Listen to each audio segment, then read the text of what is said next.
Good morning 11th class. हमने अपना theoretical part कल दोबारा से शुरू कर दिया है of chapter number 1। Okay class, कल हमने चैप्टर नंबर 1 में वो पढ़ा था जो हम पहले कर चुके थे, और फिर हमने कल एक नया टॉपिक पढ़ा था, that is meaning of statistics in singular sense, plural sense sorry. मैंने कल आपको ये बताया था बच्चे कि हर नंबर स्टैटिस्टिक्स नहीं होता, और स्टैटिस्टिक्स को हम दो सेंसेस में पढ़ सकते हैं, number 1 plural sense, number 2 singular sense. और कल हमने स्टैटिस्टिक्स एज प्लूरल सेंस पढ़ा था, and what are the main features of statistics भी हमने स्टडी करा था।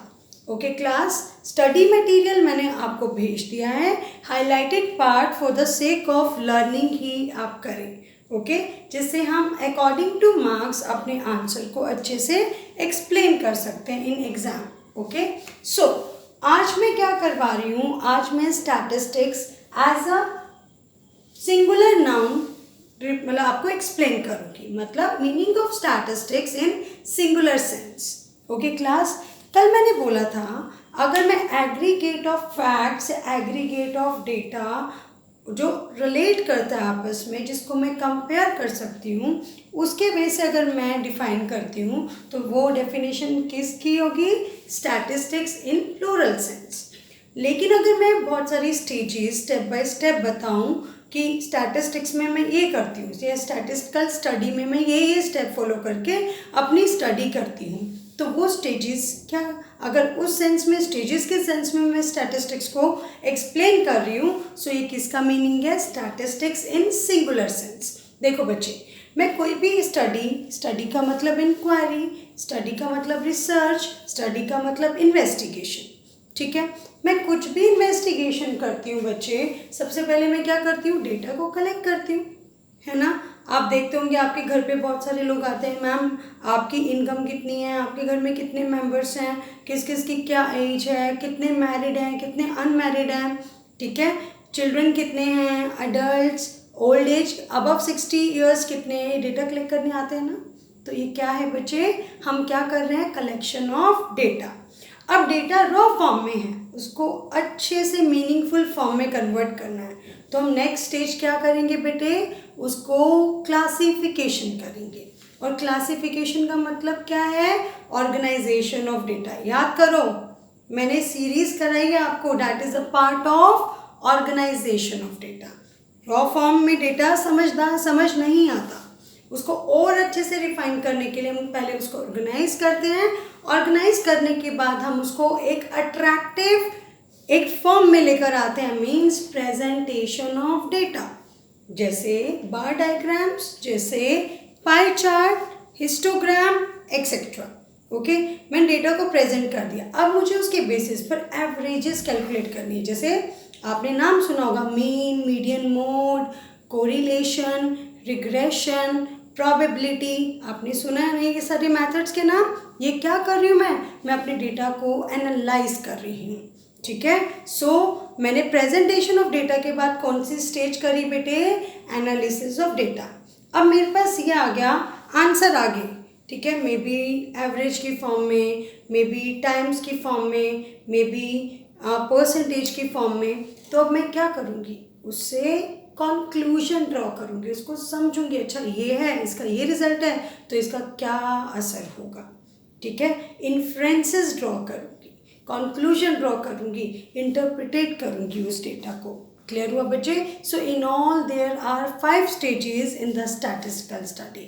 Number 1 collection of data, number 2 organisation of data, जिसमें हमने सबसे इंपॉर्टेंट टूल क्या करा है, classification, then presentation of data, then analysis of data, afterwards the last stage is interpretation of data। अगर मैं इन स्टेजेस के वे से डिफाइन कर रही हूँ स्टैटिस्टिक्स को, तो स्टैटिस्टिक्स की वो कौन सी नाउन है, सिंगुलर नाउन। मैं स्टैटिस्टिक्स को डिफाइन कर रही हूँ in singular sense. So statistics is defined as collection of data, organisation of data, presentation, analysis and interpretation of data. ये कौन सी डेफिनेशन है, स्टैटिस्टिक्स इन सिंगुलर सेंस, ठीक है बेटे। देखो मैंने क्या लिखा है, statistics a singular noun. In the singular sense, statistics means science of statistical methods. ये सारे क्या है बेटे, इनके बहुत सारे टूल्स हैं, ये सारे के सारे मेथड्स हैं जिनको मैं स्टेज बाय स्टेज फॉलो करके अपने डेटा को एनालाइज एंड इंटरप्रेट करती हूँ।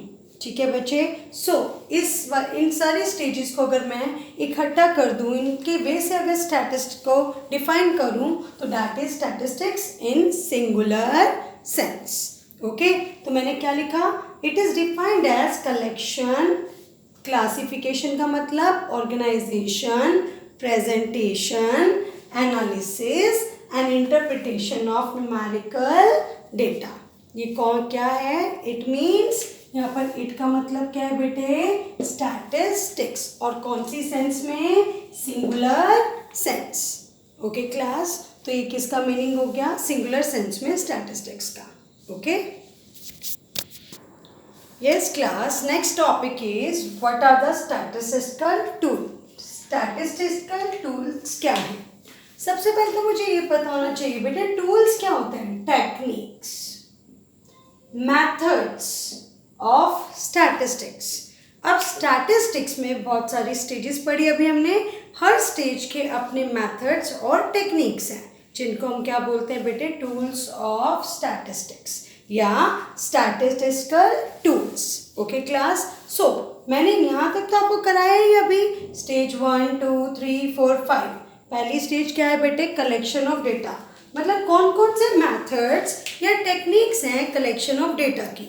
एक बात बताओ बच्चे, एक सपोज मैं अपनी पूरी सिटी में एक पर्सन से डेटा कलेक्ट करूं, मतलब सारे के सारे पर्सन्स जिनको मैं स्टडी करती हूँ अपनी स्टडी के अंदर, उन कीज़ को मैं बोलती हूँ आइटम्स। ओके, इसका मतलब मैं जितने भी एरिया है मेरे पास, अगर उसमें मैं हर एक आइटम को स्टडी कर रही हूँ तो वो कौन सा टेक्निक है, सेंसस। अब मेरे पास पता भी एरिया बहुत ज़्यादा है, नंबर ऑफ पर्सन्स बहुत ज़्यादा हैं, तो एक एक आइटम को स्टडी करना बहुत मुश्किल है। तो मैंने क्या करा, अगर 1000 मेंबर्स हैं तो 100 क्या ले लिए, उसमें से सैंपल छांट लिए। ठीक है भाई, हर तरीके का, हर नेचर का। ठीक है बच्चे, ताकि मुझे पूरे ग्रुप ऑफ डेटा को रिप्रेजेंट कर सके। तो मैंने 1000 के बदले कितने सैंपल्स लिए, उसमें से 100, और डेटा किससे कलेक्ट करा, सिर्फ 100 से, ना कि 1000 से, क्योंकि 1000 से डेटा कलेक्ट करना मेरे लिए पॉसिबल नहीं था। ये जस्ट मैं एक एग्जाम्पल कोट कर रही हूँ। तो आपने एक एक आइटम को स्टडी नहीं करा, आपने सारी आइटम्स में से 100 आइटम सैंपल के रूप में निकाली और उनको स्टडी करा, तो डेटा कलेक्ट सिर्फ सैंपल से करा। क्लियर हुआ बच्चे, जैसे बॉडी का जब ब्लड टेस्ट होता है, क्या पूरी बॉडी का ब्लड निकाल लिया जाता है, नहीं ना, कुछ सैंपल लिया जाता है। तो वो डेटा कलेक्शन के लिए कौन सा टेक्निक है, सैंपल टेक्निक है। ये हम सेकंड चैप्टर में बहुत अच्छे से पढ़ेंगे। नेक्स्ट चैप्टर हमारा कलेक्शन ऑफ डेटा पर ही है। ठीक है, सेकंड आता है ऑर्गेनाइजेशन ऑफ डेटा, ये मैं आपको पढ़ा चुकी हूँ। ऑर्गेनाइजेशन में हमने क्या पढ़ा, क्लासिफिकेशन, जिसमें हमने टेली बार्स, सीरीज का मतलब एरेज ऑफ डेटा का यूज़ करा, इंडिविजुअल सीरीज, ठीक है, आपकी डिस्क्रीट सीरीज, आपकी कंटिन्यूस सीरीज, इन मेथड्स का यूज़ करा, जिसको हमने क्या बोला, methods of organisation of data. Okay class, third one is presentation of data, जिसके अभी हमारे 2 चैप्टर्स रहते हैं, लेकिन आपको एक आइडिया आ गया है कि प्रेजेंटेशन ऑफ डेटा में हम क्या क्या यूज़ करते हैं, टेबल्स, ग्राफ, डायग्राम्स, है ना बेटे। अब एक बात बताओ, आपने न्यूमेरिकल करे तो आपको आइडिया आया स्टैटिस्टिक्स के बारे में, that's why it is more important to start with numerical then theory part. ठीक है, नेक्स्ट आता है analysis of data, it is my view point. Then आता है एनालिसिस ऑफ डेटा, इसमें मैं एवरेजेस निकालती हूँ, मतलब परसेंटेज कैलकुलेट करना, एवरेजेस कैलकुलेट करना, कोरिलेशन कैलकुलेट करना, ये बहुत सारे एनालिटिकल टूल्स हैं। ठीक है, स्टैटिस्टिक्स में जैसे मीन, मीडियन, मोड कैलकुलेट करना, ये क्या है, methods of analysis of data. अब मेरे पास एक परसेंटेज आ गई, मेरे पास 2 क्लास की एवरेज आ गई, तो मैं क्या ड्रॉ कर सकती हूँ? इन्फ्रेंस मतलब कंक्लूजन, मतलब इन दोनों में रिलेशनशिप एस्टैब्लिश कर सकती हूँ, कौन ज़्यादा है, कौन कम है, कौन रिच है, कौन पुअर है। सो इसके बेसिस पर मैंने इन्फ्रेंसेस ड्रॉ करा, मतलब एक कौन सी स्टेज है? Interpretation of data. जब मैं मैग्नीट्यूड ऑफ परसेंटेज, मतलब उसकी परसेंटेज ज़्यादा, इस क्लास की एवरेज परसेंटेज कम, तो मैंने क्या एस्टैब्लिश करा? रिलेशनशिप। ठीक है क्लास। और रिलेशनशिप बिटवीन वेरियस वेरिएबल्स, जब मैं कंपैरिजन करने के बाद कंक्लूजन ड्रॉ करती हूँ, तो वो मेथड्स किसके अंडर आते हैं बच्चे? इंटरप्रिटेशन ऑफ डेटा के अंदर। Okay class. सो ये हमने क्या करा बच्चे अभी तक? Statistical tools. ओके हाँ जी क्लास। नेक्स्ट टॉपिक आता है स्कोप ऑफ स्टैटिस्टिक्स। सबसे पहले बेटे मुझे इस टाइटल का ही मतलब समझ आना चाहिए। स्कोप का मतलब क्या होता है? स्कोप का मतलब होता है areas to study, areas to study under statistics. Statistics में मैं मेनली क्या पढ़ती हूँ? स्टैटिस्टिक्स का features, nature, subject matter and limitations. मतलब स्टैटिस्टिक्स इन ऑल एक्चुअल में क्या है, इसके फीचर्स क्या हैं, इसका नेचर क्या है, इसकी लिमिटेशंस क्या है और इसका मेन सब्जेक्ट मैटर क्या है, ये सारा के सारे areas to be studied under statistics, about statistics है। सो ये क्या कहलाएगा? स्कोप ऑफ स्टैटिस्टिक्स, मतलब areas to be studied in statistics. Okay class, या about statistics. Number 1, nature of statistics, कि स्टैटिस्टिक्स का नेचर क्या है? क्या है ये? आर्ट है, साइंस है या दोनों है? ठीक है बेटे, वो भी मैं बाद में समझाऊंगी। सेकेंड आता है सब्जेक्ट मैटर, इसके अंदर आता क्या है? नंबर 3, लिमिटेशंस ऑफ स्टैटिस्टिक्स, क्या क्या प्रॉब्लम्स आती हैं स्टैटिस्टिक्स में, क्योंकि कोई भी टेक्निक या कोई भी सब्जेक्ट अपने आप में परफेक्ट नहीं है। There are certain limitations, there are certain disadvantages associated with that area, that field. Okay, so statistics के भी अपने लिमिटेशंस हैं। सो अब मैं स्कोप ऑफ स्टैटिस्टिक्स को फर्स्ट पार्ट स्टार्ट कर रही हूँ बेटे, that is nature of statistics. Nature का मतलब क्या है? आर्ट है, साइंस है। साइंस का मतलब आप अच्छे से समझते हैं बेटे। साइंस क्या है?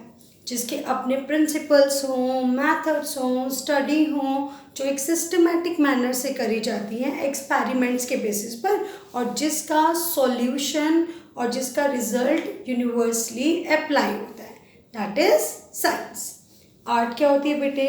आर्ट ना पर्सनलाइज्ड वे से अगर मैं किसी काम को करूँ बहुत अच्छे तरीके से सोच के, उसकी नॉलेज को गेन करके, ठीक है, और उसको रियल लाइफ एस्पेक्ट से जोड़ूं, तो वो फील्ड क्या बन जाता है? आर्ट बन जाता है। वो सब्जेक्ट क्या बन जाता है? आर्ट, जिसकी मुझे प्रैक्टिस करते करते परफेक्शन मिलती है। ठीक है बेटे। सो अगर मैं बात करूं what is the nature of statistics, तो स्टैटिस्टिक्स दोनों है, साइंस भी है और आर्ट भी है। एक प्रोफेसर टिपेट हैं, he has rightly observed that statistics is both a science as well as an art. Now, how can we say कि statistics is a science? कैसे बोल सकते हैं? अब आप खुद ही देखिए, आपने स्टेप बाय स्टेप स्टेजेस पढ़ी किसकी? अ स्टडी अंडर स्टैटिस्टिक्स, है ना बेटे? प्रॉपर सिस्टमैटिक मैनर से आप काम करते हो। कैसे? पहले collection of data, then classification of data, then presentation of data, analysis of data and afterwards interpretation of data। एक सिस्टमैटिक मैनर से काम हो रहा है ना, जिसके अपने रूल्स, अपने मैथड्स, अपनी टेक्निक्स हैं। तो इनके बेसिस पर मैं स्टैटिस्टिक्स को क्या कंक्लूड कर सकती हूँ? As a science. लेकिन अगर मैं सिर्फ इसको साइंस बोलूँ तो ये अधूरा आंसर होगा और ये प्रॉपरली करेक्ट नहीं होगा, क्योंकि आर्ट भी है। जैसे हमारे देश में हर 10 साल के बाद सेंसस ऑफ इंडिया होता है, जिसमें unemployment, population, birth rate, death rate के डेटा को कलेक्ट करा जाता है। ठीक है, और सबसे पहला सेंसस बेटे इंडिया में ब्रिटिशर्स के टाइम पर हुआ था इन 1881, और 1881 के बाद हर 10 साल के बाद सेंसस मतलब करा जाता है बेटे, ठीक है। जैसे 1881 के बाद 1891, जैसे अभी लास्ट सेंसस कब हुआ 2011 में, अब नेक्स्ट सेंसस कब ड्यू है 2021 में, ठीक है। अब अनएम्प्लॉयमेंट की बात करूं तो अनएम्प्लॉयमेंट से रिलेटेड डेटा को मैं रियल लाइफ के एस्पेक्ट से कोरिलेट कर सकती हूँ बेटे, है ना। सो ये क्या है, ये आर्ट है। मोरोवर अगर मैं इसको और ढंग से समझूं, एक बात बताओ बच्चे, अगर मैं फर्स्ट स्टेज की बात करूं कलेक्शन ऑफ डेटा, अब कलेक्शन ऑफ डेटा कौन करेगा, पर्सन्स करेंगे बच्चे। अब कोई रूड है, कोई पोलाइट है, किसी को क्वेश्चन पुट अप करने नहीं आ रहे कलेक्शन के टाइम पर, तो इट मीन्स किसकी आर्ट अच्छी है, जिसकी पर्सनल कैपेबिलिटी और स्किल्स अच्छी है। जिसकी स्किल्स अच्छी होंगी वो कलेक्शन ऑफ डेटा बहुत अच्छे ढंग से कर पाएगा। तो सारा का सारा रोल स्टैटिस्टिक्स में किसका है बच्चे, डेटा का, न्यूमेरिकल डेटा का। जो बहुत अच्छे ढंग से कलेक्ट करेगा उसकी स्टैटिस्टिकल स्टडी एक्यूरेटली रिजल्ट देगी, ठीक है बच्चे। सो इनके बेसिस पर मैं क्या कह सकती हूँ, statistics is both a science as well as an art, okay. अब मैं सेकंड कराऊंगी बच्चे आपको सब्जेक्ट मैटर ऑफ स्टैटिस्टिक्स। हाँ जी क्लास, स्कोप ऑफ स्टैटिस्टिक्स में मतलब क्या क्या एरियाज में स्टडी करती हूँ ऑफ स्टैटिस्टिक्स या अंडर स्टैटिस्टिक्स। सबसे पहले मैंने क्या पढ़ा बच्चे, वेरी फर्स्ट वन, हाँ जी आप बताइए, नेचर ऑफ स्टैटिस्टिक्स, बोथ है science as well as an art. Second हम क्या पढ़ेंगे बेटे, सब्जेक्ट मैटर, मतलब क्या क्या आता है as a subject matter in statistics. अगर मैं सब्जेक्ट मैटर ऑफ स्टैटिस्टिक्स की बात करूं तो subject matter of statistics has two components. अब सब्जेक्ट मैटर के बेसिस पर मैंने स्टैटिस्टिक्स के दो पार्ट्स कर दिए, मतलब दो कंपोनेंट्स बन गए। Number one descriptive, number two inferential. बेटे मैंने 5 स्टेजेस पढ़ी ना, एक collection, then organisation, then presentation, then analysis, and the last stage of statistical study is interpretation, है ना। अगर मैं डिफाइन करूं स्टैटिस्टिक्स को, the methods of collection, organisation, presentation and analysis of data को, अगर मैं यहाँ तक के मेथड्स को कंबाइन करके डिफाइन करूँ तो वो कौन सी स्टैटिस्टिक्स है, डिस्क्रिप्टिव स्टैटिस्टिक्स। क्लियर हुआ बच्चे। और लास्ट इंटरप्रिटेशन का मतलब क्या होता है बच्चे, कंक्लूजन। कंक्लूजन का मतलब होता है इन्फ्रेंस ड्रॉ करना, ठीक है। और अगर मैं वो मेथड्स की बात करूँ जो मुझे हेल्प करते हैं कंक्लूजन करने में या इन्फ्रेंसेस ड्रॉ करने में, उसको मैं क्या बोलती हूँ, इन्फ्रेंशियल स्टैटिस्टिक्स, ठीक है बच्चे। इट मीन्स मैंने स्टेजेस के बेसिस पर स्टैटिस्टिक्स के दो पार्ट कर दिए, मतलब as a subject matter statistics is divided into 2 components, number 1 descriptive, number 2 inferential.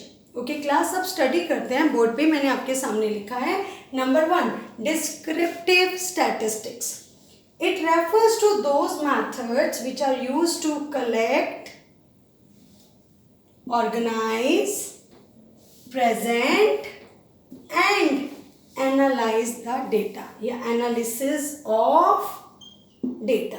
It means अगर मैं इन 4 स्टेजेस के मेथड्स को रेफर करूं तो वो कौन सी स्टैटिस्टिक्स कहलाएगी, descriptive statistics. And the method of by which conclusions or inferences are drawn are called inferential statistics। Clear हुआ बच्चे। इन्फ्रेंशियल स्टैटिस्टिक्स क्या है, it refers to all such methods by which conclusions are drawn relating to a study. Clear हुआ बच्चे। So subject matter में, as a subject matter statistics has 2 components, number 1 descriptive, number 2 inferential. 4 stages तक के methods को क्या बोलते हैं, descriptive statistics. और इंटरप्रिटेशन के मेथड्स को क्या बोलते हैं, inferential statistics. Okay class, yes class. अब स्कोप ऑफ स्टैटिस्टिक्स में हमने 3 मेन पार्ट्स पढ़ने थे, जिसमें पहला था नेचर जो हम कर चुके हैं, दूसरा था सब्जेक्ट मैटर वो भी हम कर चुके हैं, and the third one in scope is limitations of statistics. बेटे स्टैटिस्टिक्स की अपनी एक अलग वैल्यू है, स्टडी करने में हमें स्टैटिस्टिक्स की बहुत ज़्यादा ज़रूरत है, लेकिन स्टैटिस्टिक्स में कुछ लिमिटेशंस भी एसोसिएटेड हैं। अब वो कमियां क्या हैं बेटे? These are the main limitations of statistics. बहुत जनरल हैं जिसको हम बहुत अच्छे से एक्सप्लेन कर सकते हैं। Number 1, study of numerical facts only. पहले ही बोला क्वांटिटेटिव डेटा को ही स्टडी करता है स्टैटिस्टिक्स, क्वालिटेटिव डेटा की कोई भी जगह नहीं है। What about friendship, what about values, ethics, इन सब चीज़ों को स्टैटिस्टिक्स अवॉइड करता है। तो ये इसकी क्या हुई बेटे? एक कमी हुई। So statistics study only numerical facts only. Okay, second आता है बेटे study of aggregates of facts only. बेटे group of data, group of related data को स्टडी करता है। व्हाट अबाउट इंडिविजुअल डेटा, या what about a data about an individual person. For example, if I am earning rupees 1 lakh per month, suppose, तो ये क्या है? मेरी prosperity, मेरी फाइनेंशियल कंडीशन को शो कर रहा है, स्टेबिलिटी है या नहीं है, क्या मैं मिनिमम स्टैंडर्ड ऑफ लिविंग को अफोर्ड कर सकती हूँ या नहीं कर सकती। इंडिविजुअल के बेसिस पर तो वैलिड है, लेकिन इसको इग्नोर कौन कर रहा है बच्चे? स्टैटिस्टिक्स। क्लियर हुआ? सो इंडिविजुअल बेसिस पर कोई भी जगह नहीं है किसमें? स्टैटिस्टिक्स में। स्टैटिस्टिक्स को एग्रीगेट ऑफ फैक्ट्स चाहिए जिसको मैं रिलेट एंड कंपेयर कर सकती हूँ। एक इंडिविजुअल के डेटा की कोई भी वैल्यू नहीं है under statistics. Okay class, next आता है homogeneity of data and essential requirement. अब जो भी डेटा मैं कलेक्ट कर रही हूँ वो होमोजीनियस, होमोजीनियस का मतलब एक जैसा, अलग अलग ना हो। फॉर एग्जाम्पल, अगर मैं मतलब प्रोडक्शन नाप रही हूँ तो क्या मैं ग्रेन्स के प्रोडक्शन को क्लॉथ के प्रोडक्शन के साथ लिंक कर सकती हूँ? नहीं ना बेटे, मुझे अलग अलग यूज़ करना पड़ेगा, अलग अलग स्टडी करनी पड़ेगी। एक प्रोडक्शन ऑफ ग्रेन्स की, एक प्रोडक्शन ऑफ क्लॉथ की, इनको मैं इकट्ठे स्टडी नहीं कर सकती। क्यों? क्योंकि डेटा क्या है? हेट्रोजीनियस। क्यों? ग्रेन्स की तो यूनिट किलोग्राम है एंड क्लॉथ की यूनिट मीटर है। सो ये डेटा आपस में होमोजीनियस नहीं है। सो ये क्या हुई? इसकी कमी हुई। क्या? कि स्टैटिस्टिक्स में जो भी डेटा की मैं स्टडी कर रही हूँ वो एक जैसा होता है, हेट्रोजीनियस डेटा को मैं स्टडी नहीं कर पाती। ठीक है बच्चे, नेक्स्ट आता है बच्चे results are true on the average basis only. बेटे जो भी मैं एनालिसिस और कंक्लूड करती हूँ वो एवरेज बेसिस पर ही एक्यूरेट होता है, एवरेज बेसिस पर ही अप्लाई होता है, वो परफेक्टली एक्यूरेट नहीं होता। How come? अगर मैं बोलूँ कि इंडिया की per capita income per annum is ₹50,000, per annum का मतलब पर ईयर। ठीक है, अगर मैं बोलूँ कि एवरेज तौर पर गवर्नमेंट ने नापा है कि per capita income, per capita का मतलब एक पर्सन की इंडिया में 50,000 रुपये साल की इनकम है एवरेज, तो इसका मतलब यह है कि हर एक बंदे की सिर्फ 50,000 रुपये इनकम है पर ईयर? नहीं ना, कोई ज़्यादा कमाता है, कोई बहुत ज़्यादा कमाता है इससे, या बहुत कम भी कमाता है। एग्री? सो मैंने ये 50,000 एक एवरेज ली ना, तो ये रिजल्ट परफेक्टली एप्लीकेबल नहीं है, एवरेज बेस पर ही यूज़ करा जाता है। So results are true on average basis only. Clear हुआ बच्चे? सो ये उसकी क्या हो गई? एक limitation. Number 5, without references result में प्रूव टू बी रॉन्ग। अब रेफरेंसेस का मतलब क्या है? किस कंडीशन, किस सिचुएशन में डेटा को स्टडी करा गया है, डेटा को कंक्लूड करा गया है। ठीक है, उस कंडीशंस को भी हमें ज़रूर पढ़ना चाहिए, उन रेफरेंसेस को भी हमें ज़रूर पढ़ना चाहिए। For example mister A and mister B. ठीक है, देखो मिस्टर ए का प्रॉफिट 2 सालों का दिया हुआ है, profit in 1 year, profit in 2 year. ये था 300 और सेकेंड ईयर में प्रॉफिट हो गया 100। बी का फर्स्ट ईयर प्रॉफिट था 100 और सेकेंड ईयर हो गया 300। अब अगर मैं इनकी एवरेज निकालूं बच्चे, एवरेज क्या होता है? Sum of observation divided by number of observation. 300 plus 100 400। कितने ईयर्स? 1 2 2। तो इसका एवरेज प्रॉफिट क्या आ गया बेटे? 200। इसका भी एवरेज प्रॉफिट कितना आ गया बच्चे? 200। अगर मैं ये ऊपर वाली सिचुएशन को, ऊपर वाली कंडीशन को नहीं बताऊं और सिर्फ बोल दूं कि average profit of mister A and mister be in 2 years is ₹200, क्या ये एवरेज ठीक मानी जाएगी? क्या ये इक्वल है? आप खुद सोचो, कौन प्रॉस्पर हो रहा है, कौन बढ़ रहा है? बी बढ़ रहा है और ए डिक्लाइन मोड पर है, लॉसेस में जा रहा है।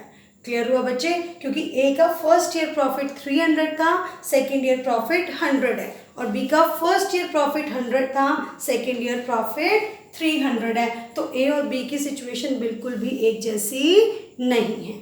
तो विदाउट, अगर मुझे ये सिचुएशन नहीं पता होगी तो इस डेटा का मेरे लिए कोई भी यूज नहीं है। क्लियर हुआ बच्चे? सो विदाउट रेफरेंसेस रिजल्ट्स में प्रूव टू बी रॉन्ग। अगर मैं सिर्फ 200 को देखूं तो मेरा रिजल्ट बिल्कुल गलत होगा, क्योंकि मुझे इसमें सिचुएशंस को भी स्टडी करना ज़रूरी है। अगर मुझे इन सिचुएशन का नहीं पता तो मेरा डेटा बिल्कुल रॉन्ग होगा पढ़ना। ओके, उसका कोई यूज़ नहीं होगा। नेक्स्ट आता है can be used by experts only. एक बात बताओ बच्चे, अगर मुझे मैथड्स के बारे में जानकारी है तो मैं वन ऑफ द एक्सपर्ट्स, है ना, या प्रैक्टिशनर हूँ, ठीक है, इन स्टैटिस्टिकल फील्ड। लेकिन अगर मेरे को बिल्कुल ही नहीं पता, अगर मैं इग्नोरेंट होकर डेटा को कलेक्ट कर रही हूँ तो वो एक्यूरेटली कलेक्ट नहीं होगा, एनालाइज नहीं होगा और उसका इस्तेमाल बिल्कुल ख़राब हो जाएगा। सो इसको वो ही, स्टैटिस्टिक्स को वो ही हैंडल कर सकता है जिसको इसके बारे में नॉलेज होती है। जो इग्नोरेंट होता है वो इसको अच्छे से यूज़ नहीं कर सकता। क्लास क्लियर हुआ? नेक्स्ट आता है बच्चे प्रॉन टू मिसयूज। अब डेटा होता है, डेटा को हम कभी भी मिस हैंडल कर सकते हैं अपने अकॉर्डिंग। अगर मेरे दिमाग में है कि इतना तो मेरा प्रॉफिट दिखना चाहिए शेयर होल्डर्स को, तो मैं उस डेटा को अपने वे से मॉडिफाई कर भी दिखा सकती हूँ, क्योंकि मैं प्री डिटरमाइन वे से अपने डेटा को कलेक्ट करने की कोशिश करूँगी और अपने अकॉर्डिंगली रिजल्ट लाने की कोशिश करूँगी। सो स्टैटिस्टिक्स का मिसयूज भी पॉसिबल है, ठीक है, क्योंकि these are prone to misuse, क्योंकि डेटा को मैं कभी भी मिस हैंडल कर सकती हूँ। क्लास क्लियर हुआ? So these are the main limitations of statistics. Okay, जैसे मैंने आज आपको थोड़ा सा थ्योरेटिकल कंटेंट भेजा हाईलाइट की फॉर्म में, इसी तरीके से मैं आज का जितना पढ़ाया हुआ है उसके भी नोट्स में आपको भेजूंगी बुक वाइज कि कितना क्या करना है, किस क्वेश्चन को किस हिसाब से हमें लिखना है। Okay class, okay, take care, have a nice day.